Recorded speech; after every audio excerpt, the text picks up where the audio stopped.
Hydrogen ছাড়া কি acid হতে পারে? হ্যাঁ, উত্তর হলো ইয়েস, হাইড্রোজেন ছাড়া অ্যাসিড হতে পারে। অ্যাসিডের অনেকগুলো সংজ্ঞা আছে, তার ভিতর একটি হচ্ছে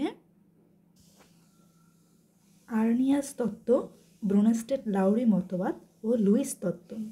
এখানে এই লুইস তত্ত্ব মতে হাইড্রোজেন ছাড়া অ্যাসিড হতে পারে।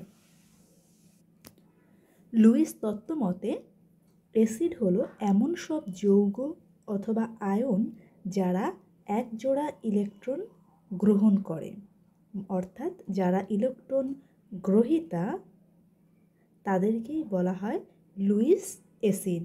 এবং লুইস অ্যাসিড মতে carbon dioxide, sulphur dioxide, BF3, AlCl3, copper ion এরা প্রত্যেকেই কিন্তু হাইড্রোজেন আয়ন না থাকা সত্ত্বেও হাইড্রোজেন পরমাণু না থাকা সত্ত্বেও এরা প্রত্যেকে হচ্ছে গিয়ে লুইস অ্যাসিড। উদাহরণস্বরূপ দেখুন, কপার 2+ যোগ অ্যামোনিয়া, 4টি অ্যামোনিয়া। এখানে অ্যামোনিয়ার এক জোড়া নিঃসঙ্গ মুক্তজোড় ইলেকট্রন আছে।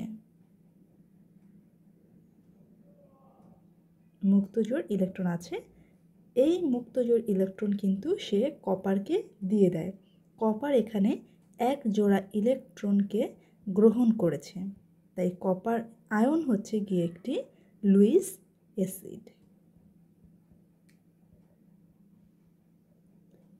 উৎপন্ন করে একটি নীল বর্ণের টেট্রাঅ্যামিন কপার আয়ন যৌগ।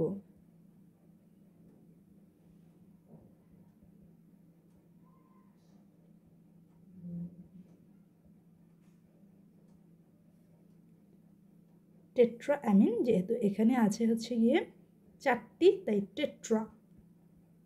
টেট্রাঅ্যামিন। অ্যামোনিয়াকে অ্যামিন বলা হয়। যৌগ গঠন করার পর কপার আয়ন, যেহেতু এখানে কপারের দুই যোজনী ব্যবহৃত হয়েছে, তাই কপার আয়ন এই একটি দ্রবণ তৈরি হয়। আল্লাহ হাফেজ।